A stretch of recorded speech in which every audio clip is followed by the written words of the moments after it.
सभी को मेरा नमस्कार। और मैं, जैसा कि मेरा परिचय हो चुका है, मैं डॉक्टर बासंती गुरु आज आप लोगों के समक्ष उपस्थित हुई हूँ। मुझे एक मौका मिला है मेरा विचार प्रस्तुत करने के लिए।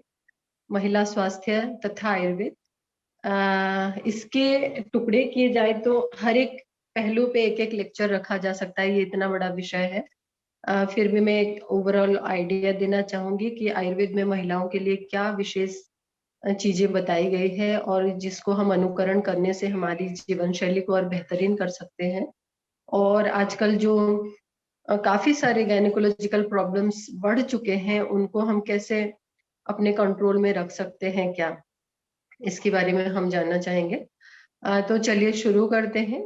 महिला स्वास्थ्य को मैं दो पार्ट में डिवाइड करना चाहूंगी, और मतलब फॉर बेटर अंडरस्टैंडिंग हम अगर इस तरह से समझें तो वो ज्यादा बेहतर होगा। महिला पुरुष में एक ही चीज को लेकर डिफरेंशिएशन है, जो कि है गर्भाशय और रिप्रोडक्टिव ऑर्गन्स। महिला में ये क्षमता होती है कि वो उत्पादन कर सकती है, जो कि पुरुषों में नहीं है। और वही चीज उसको एक अलग ब्रांच दे दिया है गायनेकोलॉजी के नाम से, जिसको लेके कि उसको जो भी समस्याएं होती है उसका हल किया जाता है। तो जब हम महिला स्वास्थ्य की बात करते हैं, तो हम इसको अगर दो पार्ट में डिवाइड करेंगे, तो पहले पार्ट में हम महिला का सामान्य स्वास्थ्य रखेंगे, जैसे कि पुरुषों का सामान्य स्वास्थ्य होता है, जैसे बच्चों का सामान्य स्वास्थ्य होता है, वृद्धावस्था में सामान्य स्वास्थ्य होता है, वैसे ही महिला का एक सामान्य स्वास्थ्य, जो कि रिप्रोडक्टिव ऑर्गन को नहीं लेके रेस्ट ऑफ द ऑर्गन, उसको सर्दी हो रही है, जुकाम हो रहा है, खांसी हो रही है, बुखार हो रहा है, डायरिया, डिसेंट्री, तो एक ये सामान्य स्वास्थ्य हो गया। तो उसको हम जनरल हेल्थ कहेंगे, महिला का जनरल हेल्थ कंडीशन। और दूसरा रहेगा स्पेसिफिक, जिसको कि हम रिप्रोडक्टिव हेल्थ कहेंगे, प्रजनन संबंधी स्वास्थ्य। हमारे अंडरस्टैंडिंग के लिए बता रही हूँ, जो कि केवल स्पेसिफिक रहेगा, केवल उसके यूट्रस, बच्चेदानी और सर्विक्स, अंडेदानी, फेलोपियन ट्यूब्स इत्यादि इत्यादि, केवल उसी एरिया में सीमित रहेगा। तो इस तरह से हम समझेंगे अगर, तो जनरल स्वास्थ्य और रिप्रोडक्टिव हेल्थ, ये दोनों आपस में एक दूसरे के परिपूरक हैं। यानी कि एक खराब होगा तो दूसरे के ऊपर इम्पैक्ट पड़ेगा, दूसरा खराब होगा तो पहले के ऊपर वो इफेक्ट करता है। जैसे इसको समझना चाहेंगे तो जो जनरल स्वास्थ्य है, मान लीजिए सिंपल सा उदाहरण लेते हैं हम, बहुत ज्यादा एनीमिक है वो, डायबिटिक है, तो उसका डेफिनेटली गायनेकोलॉजिकल क्षेत्र में भी उसका असर पड़ेगा, और वो कहीं ना कहीं उसके रिप्रोडक्टिव हेल्थ के भी इश्यूज बनेंगे। लाइकवाइज उसको बहुत ज्यादा माहवारी जा रही है हर महीने, बहुत ज्यादा ब्लड लॉस हो रहा है, तो इधर जनरल हेल्थ कंडीशन पे भी इफेक्ट करता है उसको। वो एनीमिक रहेगी, लिथर्जिक फील करेगी, हमेशा उसको कैसा मतलब एक्टिव फील नहीं करेगी। इस तरह के भी कंडीशन रहते हैं, तो vice versa they are interconnected. तो हम जब महिला स्वास्थ्य की बात करेंगे, केवल रिप्रोडक्टिव सिस्टम को फोकस नहीं करते हुए, उसका सामान्य स्वास्थ्य और प्रजनन स्वास्थ्य यानी जनरल हेल्थ और रिप्रोडक्टिव हेल्थ, दोनों पे अगर फोकस करेंगे, तो हमारा मकसद जो है वो 100% फुलफिल होगा। तो सामान्य स्वास्थ्य की देखभाल ऑलमोस्ट सब लोग जानते ही हैं। आयुर्वेदिक पर्सपेक्टिव क्या रहेगा इसके लिए, विशेष रूप से आयुर्वेद में क्या बताया गया है सामान्य स्वास्थ्य को लेके, पहले वो चर्चा करते हैं, फिर विशेष स्वास्थ्य रिप्रोडक्टिव हेल्थ पे आएंगे। सामान्य स्वास्थ्य के लिए आयुर्वेद में, जैसे आयुर्वेद ये नहीं मानता कि आपको कोई भी बीमारी, diabetes, hypertension, arthritis, liver problem ये नहीं है तो आप स्वस्थ हैं बोल के। आयुर्वेद ने स्वस्थ का डेफिनेशन एक अलग ही लेवल का दिया है, जिसमें एक बहुत सुंदर सा साइंटिफिक श्लोक बताया गया है। उसका आप लोग जो भी है इसको समझेंगे कि नहीं मुझे नहीं पता, पर मैं इसको यहाँ डेफिनेटली कोट करना चाहूंगी। सम दोष समाग्निश्च शम धातु मल क्रिया प्रसन्न आत्मा इंद्रिय मनश्च स्वस्थ इत्य विधीयते। यानी स्वस्थ व्यक्ति किसको कहेंगे? आयुर्वेद में 3 तरह के दोष माने गए हैं, वात, पित्त और कफ। वैसे ही अग्नि 3 प्रकार के माने गए हैं, पाचकाग्नि, जाठराग्नि, धात्वाग्नि। धातु 7 प्रकार के माने गए हैं, रस, रक्त, मांस, मेद, अस्थि, मज्जा, शुक्र। तो इन सब का इक्विलिब्रियम स्टेट में होना, सब समान बैलेंस स्टेट में होना। इसके अलावा मूत्र प्रवृत्ति, मल प्रवृत्ति, ये सब समान रूप से रहना। और सेकेंड लाइन जो है, प्रसन्न आत्मे इंद्रिय मनश्च स्वस्थ इत्य विधीयते। इसके अलावा ये सारी इक्विलिब्रियम स्टेट में रहने के बाद भी हम उसको स्वस्थ नहीं कह रहे हैं। स्वस्थ उसको कब कहलाएगा, जब उसका मन, इंद्रिय, आत्मा ये सब प्रसन्न रहेंगे, जो कि मॉडर्न साइंस में भी कहीं नहीं लिखा गया है। मॉडर्न साइंस में डिजीज यानी कि फिजिकल फिजिकल डिजीज की केवल बात कही गई है। यहाँ पे जो सेकेंड लाइन जब हम एम्फेसिस करके देखेंगे, प्रसन्नात्मेंद्रिय मन, आत्मा, इंद्रिय और मन सब जब प्रसन्न रहेगा अलोंग विद दैट फिजिकल, जो जो मैंने बताया अभी डिस्क्राइब किया, उसके बाद उसका हम स्वस्थ डिफाइन कर रहे हैं। तो जब हम सेकेंड लाइन की बात करेंगे आज के युग में, वो सेकेंड लाइन शायद हमें कहीं पे भी नहीं मिलेगा, क्योंकि modernization, modern culture, night life और फास्ट लाइफ, हमारे ऊपर जंक फूड, ये सारी चीजें से आप लोग बहुत अच्छी तरह से अवगत हैं, और जिसका इफेक्ट पड़ रहा है हमारे शरीर पर और मन पर। तो जब आयुर्वेद मानसिक और शारीरिक दोनों की स्वस्थ होने को स्वस्थ डिफाइन कर रहा है, तो मॉडर्न एरा में आजकल ये मानसिक स्वस्थता एकदम मिसिंग है। तो एक तरह से हम कोई भी व्यक्ति, बहुत या तो कोई नेग्लिजिबल पर्सन्स होंगे जो एकदम स्वस्थता की कैटेगरी में आ रहे हैं। अब स्वस्थ रहने के लिए आयुर्वेद ने क्या क्या मार्ग बताए हैं या दिशा निर्देश दिए हुए हैं, उसमें से सबसे इम्पोर्टेंट और सबसे कॉमनेस्ट जो है वो है दिनचर्या। दिनचर्या का बहुत सुंदर सा डिस्क्रिप्शन आयुर्वेद में मिलता है, जिसको कि हम एक डिसिप्लिन लाइफस्टाइल और रेजिम, आपके लिए एक बहुत बेहतरीन पैकेज बना दिया है आयुर्वेद ने, और जिसको स्वस्थ व्यक्ति को भी फॉलो करना चाहिए और जो जरा वो व्याधि ग्रसित है उसको भी फॉलो करना चाहिए। क्यों? क्योंकि आयुर्वेद एक ऐसा साइंस है जो केवल चिकित्सा में बिलीव नहीं करता।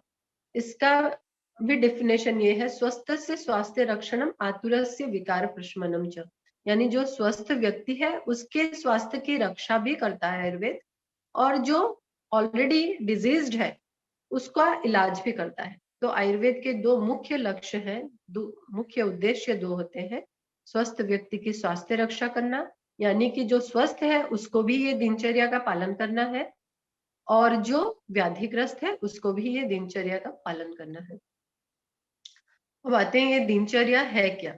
ये एक डिसिप्लिन लाइफस्टाइल है, जो कि हमारे पुरखों जो थे, हमारे बहुत सारे जनरेशन, दादा परदादा के जमाने में देखते आएंगे तो वो लोग इसको फॉलो करते थे।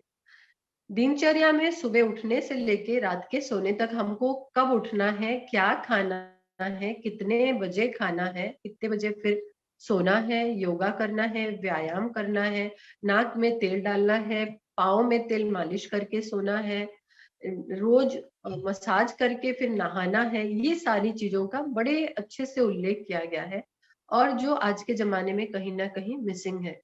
तो अगर हम चाहते हैं कि हमारा सामान्य स्वास्थ्य बना रहे, स्त्रियों का यहाँ पे विशेष रूप से कहूंगी, पुरुष को भी ये करना चाहिए क्योंकि ये सभी के लिए ही इंडिकेटेड है। तो क्योंकि सामान्य स्वास्थ्य और रिप्रोडक्टिव हेल्थ एक दूसरे के परिपूरक है, सामान्य स्वास्थ्य को बनाए रखने के लिए सबसे पहला काम जो आयुर्वेद में बताया गया है, दिनचर्या का बहुत थॉरोली पालन करना। प्रैक्टिकली जो जो भी पॉसिबल है उन सारी चीजों को ज्यादा से ज्यादा फॉलो करने की, अपने लाइफ में इनकॉर्पोरेट करने की कोशिश करें।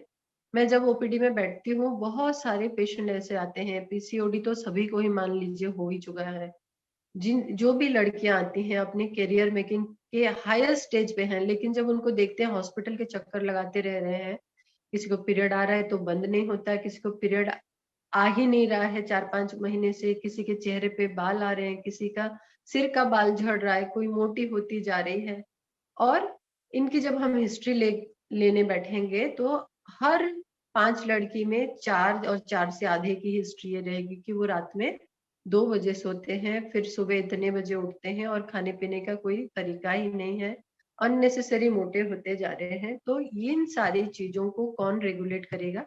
आयुर्वेद की दिनचर्या।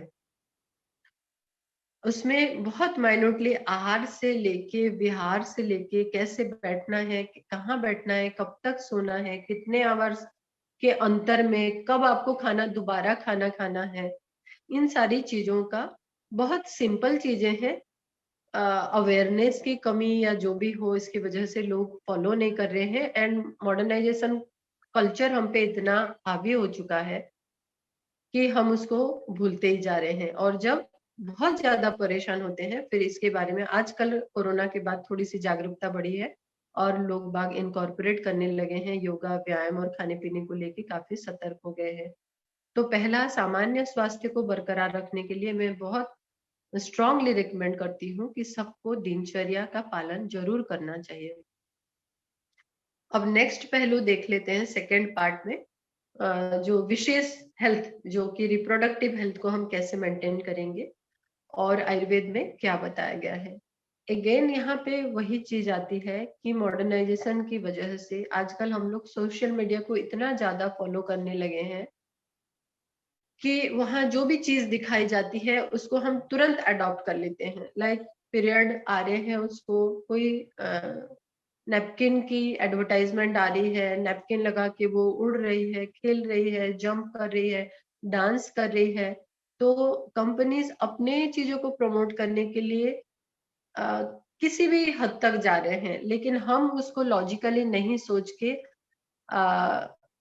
उन सबको हम फॉलो करने लगे हैं, जिसका दुष्परिणाम ये होता जा रहा है कि आज के जमाने में बहुत सारी लड़कियां पीसीओडी, बहुत सारे एंडोमेट्रियोसिस केसेस जो है वो बढ़ते जा रहे हैं। अब आते हैं आयुर्वेद जीवन शैली में। आयुर्वेद ने महिलाओं के लिए विशेषकर रिप्रोडक्टिव हेल्थ के लिए क्या वर्णन किया गया है। इसमें भी अगर हम देखने जाएं तो बड़े लॉजिकली, बहुत ही साइंटिफिकली एक क्लासिक डिस्क्रिप्शन है महिलाओं के रिप्रोडक्टिव हेल्थ को मेंटेन करने के लिए। अब रिप्रोडक्टिव हेल्थ कहाँ से एक्टिव होना शुरू होता है? शुरू होता है वो मिनार्की से लेके, मिनार्की का अर्थ जब उसको पीरियड आ जाता है, और बंद होता है मेनोपॉज जब उसको पीरियड आना बंद हो जाता है। तब तक ये काफी एक्टिव स्टेज में रहता है, and the female is more prone for all kind of infection. ऐसा नहीं है कि इससे पहले बिल्कुल नील रहता है और इसके बाद भी नील रहता है। इससे पहले बहुत ही कम समस्याएं रहती है, लेकिन पोस्ट मेनोपोजल सिम्टम्स भी काफी सारे हैं, जैसे प्रोलैप्स यूट्रस हो गया, कैंसर हो गया, इन सारी चीजों को। बट मेनली अगर हम रिप्रोडक्टिव फेज देखें और आयुर्वेद ने क्या बोला है उसको मेंटेन करने के लिए, आज उसकी बात अपन कर रहे हैं। जो रिप्रोडक्टिव फेज होता है, यानी कि संतान उत्पादन करने की क्षमता जिस फेज में रहती है, वो पीरियड आना शुरू होने से लेके मेनोपॉज तक रहता है, और वो एक काफी लंबा समय रहता है, 30 से 35 साल का। ये ना केवल लंबा समय रहता है, उस फीमेल के जीवन का एक बड़ा महत्वपूर्ण समय भी रहता है, और व्यस्तताएं भी बहुत ज्यादा होती है। तो इस समय को वो कैसे निकल जाती है इस समय से बाहर, उसको पता ही नहीं चलता। और जब बीमारियों से या समस्याओं से ग्रसित होती है, फिर वो डॉक्टर के पास आते हैं। तो इसको मेंटेन करने के लिए आयुर्वेद में सबसे इम्पोर्टेंट पहला कहा गया है रजस्वला परिचर्या। रजस्वला परिचर्या यानी कि जिन जिन को भी पीरियड्स आ रहे हैं, रज का मतलब होता है मेंस्ट्रुअल ब्लड, और रजस्वला यानी ब्लीडिंग फेज, जब पीरियड्स उसको आ रहे हैं। परिचर्या यानी रेजिम, क्या अपनाना है, क्या रूटीन उसको लाइफस्टाइल लेनी है उस दौरान, उसके बारे में बहुत अच्छे से आयुर्वेद में डिस्क्राइब किया गया है। और ये कम से कम 3 से 5 दिन का पीरियड रहता है, जिस समय फीमेल्स को थोड़ा सा नियम कानून के दायरे में रखा जाता था। पहले जमाने में उसको किचन में नहीं जाने दिया जाता था, पूजा नहीं करने दिया जाता था, नीचे सोने के लिए उसको कहा जाता था, और खाने पीने का भी कुछ एक रिस्ट्रिक्शंस था। लेकिन आजकल हम बहुत आगे बढ़ चुके हैं, लाइफस्टाइल बहुत फास्ट हो चुकी है, सभी वर्किंग लेडी हैं, बच्चे स्कूल जाते हैं, हम किसी को कोई काम करने से रोक नहीं सकते। और इस तरह से मॉडर्नाइजेशन का बड़ा सारा एडवांटेज और डिसएडवांटेज दोनों ही सामने आया है। जैसे बच्चियां स्कूल जा रही हैं, स्पोर्ट्स में है, आज पीरियड चल रहा है, पीरियड का सेकेंड डे, थर्ड डे हो रहा है, ब्लीडिंग हो रही है, but as she is in sports, she is doing all kind of games there. वो कूद रही है, जंप कर रही है, और ये सारी चीजें हो ही रहा है। आने के बाद फिर और कोई क्लासेस ज्वाइन किया है, डांस क्लास, वहां भी जा रही है। जबकि आयुर्वेद में रजस्व वाला परिचर्या यानी इन 3 से 5 दिनों में आपको कैसे, आपका रहन सहन कैसे होना चाहिए, आपकी खान पान कैसी होनी चाहिए, उसका बहुत ही बढ़िया सा वर्णन है, और जो कि साइंटिफिक भी है। आयुर्वेद में ये कहा गया है, इन दिनों में आप कम से कम बात करें, कम से कम जोर से बोलें, जोर से ना बोलें, क्रोध ना करें, आ, चलना फिरना, नाचना गाना, ये सब बंद किया गया है। और अभी मॉडर्न साइंस भी उभर के आ रहा है कि इस तरह के पीरियड के दौरान जो नाचते गाते हैं, तो जो ब्लड है, it start going upward, upward direction में जाने लगता है, जिसके कारण वो यूट्रस से बाहर आ जाता है, एंडोमेट्रियम इधर उधर चिपक जाते हैं, और एंडोमेट्राइटिस होने की संभावना होती है, जिसका एक बड़ा सारा मुख्य सिम्टम्स होता है डिस्मेनोरिया, यानी पीरियड के दौरान बहुत तेज दर्द होना। यही चीज आयुर्वेद में उदावर्त योनि व्यापद बोल के एक रोग बताया गया है, जिसमें रक्त की ऊर्ध्व ऊपर की ओर चले जाना, एक्चुअली मेंस्ट्रुअल ब्लड नीचे की ओर से बाहर आना चाहिए, और इन सारी कारणों की वजह से वो ऊपर की अब जाने लगता है, तो दर्द होता है। ये कई हजारों साल पहले कहा जा चुका है, लेकिन इन सबको हम कहीं ना कहीं भूलते जा रहे हैं। रजस्व वाला परिचर्या लुप्त प्राय हो गया है। तो मैं दिल से चाहती हूँ कि केवल 3 दिन की बात है, और हम लोगों ने इसके लिए एक प्रोजेक्ट भी सबमिट किया हुआ है कि इसको दोबारा इम्प्लीमेंट किया जाए हर स्कूल में, हर लड़की को, हर यंग गर्ल्स जो, और females, adult female also, those who are menstruating, उन सबको इसके फायदे के बारे में बताया जाए कि उनको कैसे रहना है, क्या खाना है। केवल 3 दिन थोड़ा सा कष्ट उठाने हैं, और प्रैक्टिकली जो जो पॉसिबल है एटलीस्ट उतना करें, ताकि आने वाली बड़ी सारी बीमारियों से वो बच सके। Irregular periods, excessive menses, scanty menses, painful menses, इन सारी चीजों से बचाव हो सके। तो ये हर वर्ग की महिला जिनको मेंसेस आते हैं उनको जरूर फॉलो करना चाहिए। सेकेंड, रिप्रोडक्टिव हेल्थ के लिए बड़े सुंदर सा वर्णन है गर्भिणी परिचर्या। गर्भिणी परिचर्या हम किसको कहेंगे? आजकल बड़ा सा फैशनेटिंग वर्ड चलने लगा है, गर्भ संस्कार। हर जगह गर्भ संस्कार, सभी को गर्भ संस्कार के बारे में पता है। एक्चुअली वो है क्या? वो यही गर्भिणी परिचर्या का एक छोटा सा पार्ट है। गर्भ संस्कार यानी कि गुणांतरधान, मतलब जिनमें गुणों की इम्प्रूवमेंट की जाती है। यानी हम सब्जी फल को धोते हैं तो वो थोड़ा उसके गुण में, पहले वो गंदा था अब साफ हो गया। चाय को उबाल के पीते हैं तो चाय का गुण उसमें आ गया। इस तरह से कई तरह के संस्कार होते हैं। तो उनमें से एक गर्भ संस्कार है। गर्भ में जब बच्चा है तो हम उसको कई सारी ऐसी चीजें सिखा सकते हैं जो कि वो माँ के पेट के अंदर ही सीख सकता है, और उसके गुणों में वृद्धि की जा सकती है, श्रेष्ठ संतान उत्पन्न किया जा सकता है। इसको बड़ा सारा पैकेज बना के आजकल लोग बाग बेचने भी लगे हैं, गर्भ संस्कार बोल के, जो कि गर्भिणी परिचर्या का एक पार्ट है। गर्भिणी परिचर्या यानी कि गर्भाधान संस्कार से लेके जब जब ओवम और स्पर्म फर्टिलाइज हो रहे हैं, वहां से लेके डिलीवरी होने तक क्या क्या कब कब करना है, प्रथम मास में वो क्या खाएगी, कैसे कपड़े पहनेगी, क्या पिएगी, कौन सा मंत्र जप करेगी, कौन से कलर के कपड़े पहनेगी, इन सारी चीजों के बारे में बहुत सुंदर सा डिस्क्रिप्शन है। Likewise second month, third month, fourth month विशेष गर्भिणी परिचर्या है। तो इन 9 महीने को अगर वो फॉलो करती है, और इसमें केवल खाएगी पिएगी इन सारी चीजों की बातें नहीं बताई गई है, उसकी मानसिक स्थिति के बारे में भी बहुत ज्यादा उसमें इम्पोर्टेंस दिया गया है, और मानसिक स्थिति कैसी रहेगी, गुड वाइब्स कैसे जनरेट होंगे, पूजा करेगी, गुरु गौ ब्राह्मण की सेवा करेगी, इनसे सारे पॉजिटिव वाइब्स पैदा होते हैं, और वो सारा वो बच्चा फील करता है।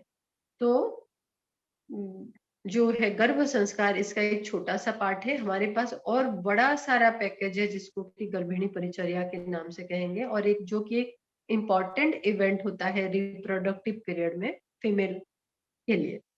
तो ये गर्भिणी परिचर्या को भी अपनाने के लिए मैं आग्रह करूंगी। नेक्स्ट फेज में आता है सूतिका परिचर्या। सूतिका परिचर्या किसको कहते हैं? डिलीवरी होने के बाद जो टाइम पीरियड स्टार्ट होता है, हमारे यहाँ जिसको सूतक काल कहते हैं। यूजुअली वो 1.25 महीने का होता है। सब लोग सूतक रखते भी हैं, छूते नहीं हैं। उस समय स्पेशल लड्डू खिलाए जाते हैं और मालिश की जाती है। तो ये सब आयुर्वेद के ही पार्ट हैं जो हमारे समाज में अभी भी कुछ कुछ घरों में प्रचलित हो रहा है। और इसका और विस्तृत वर्णन जो है वो आयुर्वेद में है कि कौन सा दाल खिलाएंगे उसको, या दाल का पानी पिलाएंगे उसको, मालिश कौन से तेल से किया जाएगा, कितने दिन बाद किया जाएगा, लड्डू कौन से खिलाए जाएंगे या नहीं खिलाए जाएंगे। इसको कहते हैं सूतिका परिचर्या, क्योंकि आयुर्वेद ये मानता है कि डिलीवरी के बाद एक शून्य स्थान उत्पन्न होता है, खाली हो जाती है स्त्री, उसके धातु दुर्बल हो जाते हैं। तो उसकी पुष्टि के लिए बहुत सुंदर सा एक सूतिका परिचर्या का भी वर्णन है, जिसको कि महिलाओं को इम्प्लीमेंट करना चाहिए, ताकि इस समय वो अच्छी देखभाल करेंगे तो लॉन्ग रन में जाके आगे चल के जब वयस्क हो जाएंगे, वो वृद्धावस्था प्रौढ़ावस्था में पहुंचेंगे, तो इसका बैड इम्पैक्ट उस समय उनको दिखाई ना दे।